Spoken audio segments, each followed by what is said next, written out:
ওমন রমজানের ওই রোজার শেষে এলো খুশির ঈদ। ওমন রমজানের ওই রোজার শেষে এলো খুশির ঈদ। তুই আপনাকে আজ বিলিয়ে দেশন আসমানি তাকিদ। ওমন রমজানের ওই রোজার শেষে এলো খুশি।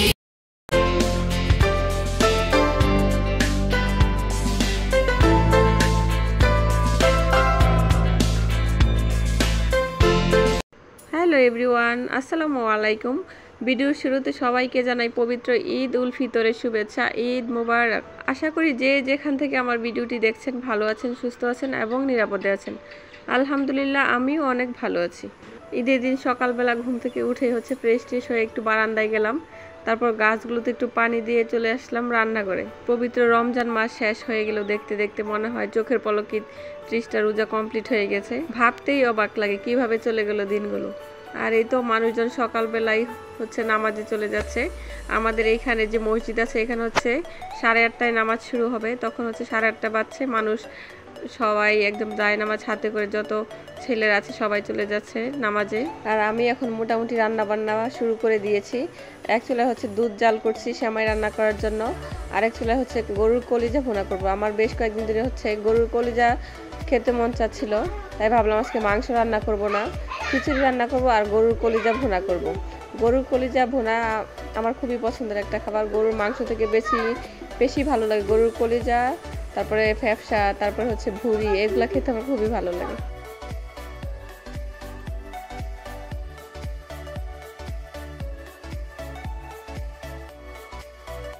কলিজা রান্নাটা এখন হয়ে গেছে, চুলা থেকে উঠিয়ে রেখেছি। তারপর দিয়েছি খিচুড়ি রান্না বসিয়ে দিয়েছি এক চুলায়, আর এক চুলায় দিয়েছি বেগুন ভাজি।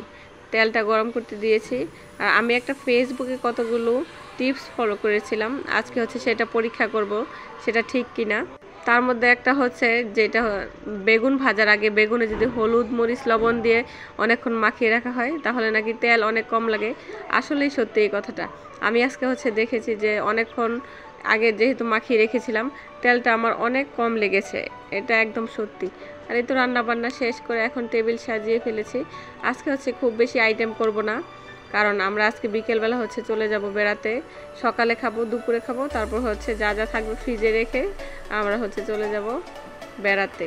আর ঈদের দিনে আপনাদের কাছে একটা রিকোয়েস্ট, আপনারা যারা যারা আমার ভিডিওটি দেখেন অবশ্যই আমার চ্যানেলটি সাবস্ক্রাইব করে দিবেন, আর ভিডিওটি দেখার আগে অবশ্যই একটি লাইক দিয়ে দিবেন।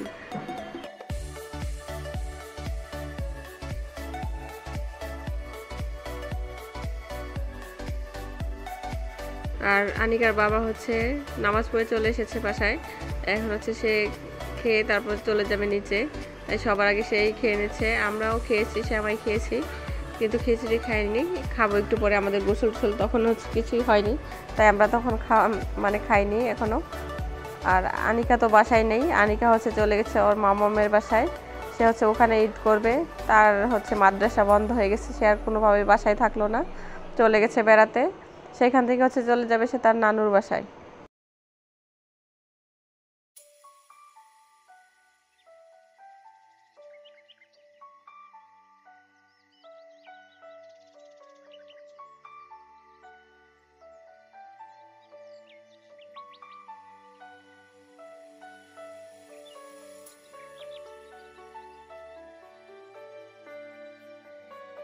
আর আজ কিন্তু সকালবেলাই রোদ উঠে গেছে বাইরে, একদম ভোরেই সূর্য উঁকি মেরেছে। প্রচুর পরিমাণ গরম, বাইরেও কিন্তু প্রচুর তাপ।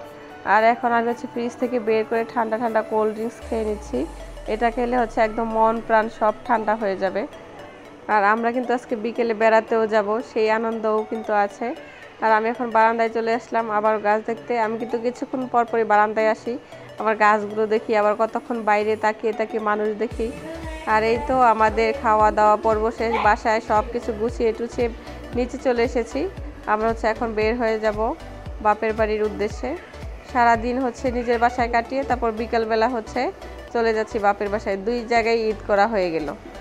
আর কেউ কিন্তু এত বড় ব্যাগ দেখে ভয় পাবেন না, এখানে কিন্তু কয়েকজনের কাপড় আছে একসাথে, এই জন্য হচ্ছে ট্রলিটা একটু বেশি বড় ট্রলি নিয়েছি। আর তাছাড়া ঈদের সময় গেলে একটু বেশি জিনিস লাগে, কসমেটিক, জামা কাপড়, জুতা হয়ে যায় কয়েক জোড়া, সব কিছু দিয়ে দেখা যায় এত বড় ব্যাগেও হচ্ছে কাপড় চোপড় তারপর জিনিসপত্র আটে না। আমরা যে এরিয়াতে থাকি সেই এরিয়াটা হচ্ছে একদম ফাঁকা, একদম চুপচাপ হয়ে গেছে, কিন্তু রাস্তায় বের হয়ে দেখি যে এত মানুষ, আর কি পরিমাণ মানুষ যে ঘুরতে বের হয়েছে আমি তো দেখে একদম অবাক। একমাত্র মনে হয় আমরাই বের হই না ঘুরতে, আর সবাই বের হয়। আর এখানে হচ্ছে রাজবাড়ি মাঠে মেলা হচ্ছিল, সম্ভবত ঈদ উল ফিতরের উপলক্ষে আয়োজনটি করা হয়েছে। আসলে ভালোই হয়েছে, যারা গ্রামের বাড়িতে যায়নি তাদের জন্য একটু ঘোরাফেরার আনন্দ করার জায়গা হয়েছে।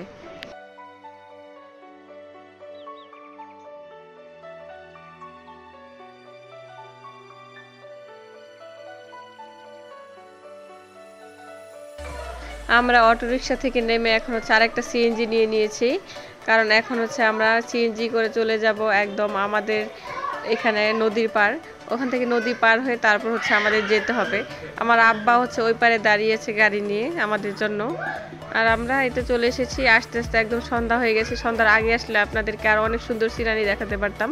আর নদীর পাড়েও এত মানুষ এসেছে ঘুরতে, আমরা এই পারে এসে হচ্ছে একটু ছবি টবি তুললাম, বাচ্চারা একটু খেলাধুলা করলো, আর নদীর ঠান্ডা হাওয়া খুবই ভালো লাগছিল। আর আমার ভাই বোনদের কাছে আমার একটাই চাওয়া, আমার চ্যানেলটি একটা সাবস্ক্রাইব করে দিবেন, আর ভিডিওটি দেখার আগে অবশ্যই একটি লাইক দিয়ে নেবেন, লাইক দিলে অবশ্যই অনেক ভালো লাগে। আর আজকে আর ভিডিওটা কন্টিনিউ করি নাই, এখান থেকে হচ্ছে শেষ করে দিয়েছিলাম। সবাই অনেক ভালো থাকবেন। ভিডিও শেষ করার আগে আপনাদেরকে আবারও ঈদ মুবারক। সবাই অনেক ভালো থাকবেন, সুস্থ থাকবেন। আসসালামু আলাইকুম, আল্লাহ হাফেজ। Thanks for watching.